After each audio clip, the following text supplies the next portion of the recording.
आवारा कुत्तों से नगरवासियों को अब मिलेगी राहत। कुत्तों के लिए आश्रय स्थल बनाए गए, बधियाकरण होगा, खाना भी मिलेगा। डॉक्टर ब्रजेश कुमार अमरोहा। शासन के आदेशों के अनुपालन में नगरपालिका परिषद अमरोहा द्वारा श्वान वंशीय पशुओं कुत्तों के आश्रय स्थल ABC centre animal birth control centre स्थापित कर नगर के निराश्रित कुत्तों के शासन के आदेश अनुसार बांधेकरण करके कुत्तों के आश्रय, भोजन, चिकित्सा, देखभाल आदि के लिए स्वयंसेवी संस्था का चयन कर लिया गया है। अब ये सेंटर आगामी 15 दिवस से कार्य करना आरंभ कर देगा। इस कार्य के आरंभ हो जाने से नगरीय क्षेत्र में कुत्तों की संख्या पर नियंत्रण किया जा सकेगा। इस संबंध में जानकारी देते हुए पालिका उपनगर आयुक्त डॉक्टर ब्रजेश कुमार द्वारा बताया गया कि शासन द्वारा नगरों में निराश्रित श्वानवंशीय पशुओं कुत्तों की बढ़ती संख्या के नियंत्रण, उनकी देखभाल, उनके भोजन आदि की व्यवस्था कर उनके आश्रय स्थल की स्थापना किए जाने के निर्देश दिए गए हैं। कि नगर पालिका अमरोहा जनपद की पहली पालिका और मंडल की दूसरी पालिका, जिसने बिजनौर के एक एनजीओ से बाकायदा एक अनुबंध करके और हम लोगों ने एबीसी केंद्र वहाँ पे अस्थायी रूप से स्थापित किया था और उसके माध्यम से जो हमारे डॉग्स थे उनकी गणना करके और उनके बर्थ पे कंट्रोल रखने के लिए हम लोग एक एबीसी संचालित कर रहे थे। बड़ी खुशी की बात है कि नगर पालिका परिषद अमरोहा ने पहला एबीसी, अमरोहा जनपद का पहला एबीसी है, चाहे रूरल हो चाहे अर्बन हो, स्थापित करने का निर्णय लिया है और यह हरोई में बहुत जबरदस्त तरीके से इसमें काम चल रहा है।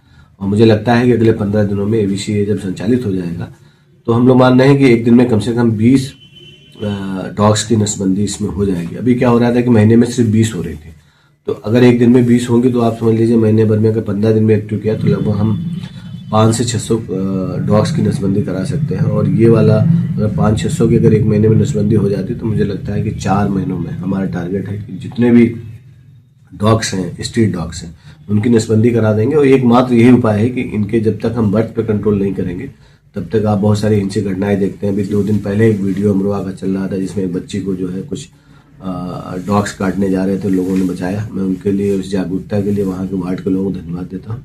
और नगर पालिका अमरोहा और यहाँ के चेयरमैन महोदय इस समस्या के लिए बड़ा ही चिंतित हैं। आदरणीय जिलाधिकारी महोदय ने सभी नगर निकायों में एबीसी सेंटर स्थापित करने के निर्देश दिए हैं और मुझे जहाँ तक लगता है कि पूरे मंडल में नगर पालिका अमरोहा का सबसे पहले एबीसी केंद्र खुलेगा।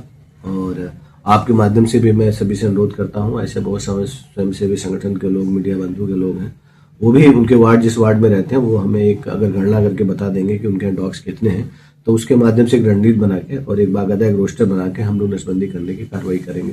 इसके अलावा माननीय सुप्रीम कोर्ट का यह भी आदेश था कि इनके लिए फीडिंग जोन बनाया जाए, जहाँ पे डॉग्स को बेसिकली जब स्ट्रीट पे डॉग्स खाते हैं तो उसके कारण भी बहुत सारी समस्याएं बनती, तो हम लोग फीडिंग जोन भी बना रहे हैं। और सबसे बड़ी बात, आपके चैनल के माध्यम से मैं वो सभी जो लोग नॉनवेज का सेवन करते हैं, मेरा सभी से विनम्र अनुरोध है, जो इस तरीके से व्यवसाय कर रहे हैं या उनके शॉप्स हैं जहाँ पे बेचने का काम कर रहे हैं या लोग घर में खा रहे हैं, बाकायदा उसे पॉलीथीन में बंद करके और नगर पालिका जो गाड़ियाँ आती हैं जो डिस्पोजल करें। आप लोगों ने कभी सोचा कि ये जानवर जो डॉग्स हैं वो इंसान को क्यों काटते हैं? बेसिकली क्या है कि इसमें इनके मांस खाने की प्रवृत्ति से हिंसक हो गए। तो अगर इस प्रवृत्ति को जितना हम रोकेंगे, क्योंकि मैं मथुरा में था तब मैंने इस पे एक रिसर्च किया कर दिया बाकायदा, मैंने देखा जहां पर ऐसी दुकानें जहां पर इस मीट कटान का या बेचने का काम होता था, वहां के डॉग्स ज्यादा हिंसक थे और जहां पे वेजिटेरियन थे वहां पे कहीं हिंसक थे। किसी खाने पे मेरे को इशू नहीं है, मेरा जो जिसका मन वो खाए, लेकिन अगर उस जो वो खा रहा है अगर उसको बाकायदा पॉलीथीन में बंद करके अगर डिस्पोजल पॉइंट पे डालेगा या हमारी गाड़ी में डालेगा तो इसमें पर भी जिम्मेदारी बनती है। तो डॉग्स की कोई नगर पालिका की जिम्मेदारी नहीं है, आम नागरिक की भी और यहाँ के समाज सेवी संगठनों की जिम्मेदारी है कि किसी प्रकार इस पे जो उनकी हिंसक प्रवृत्ति पे अंकुश लगाएं। धन्यवाद।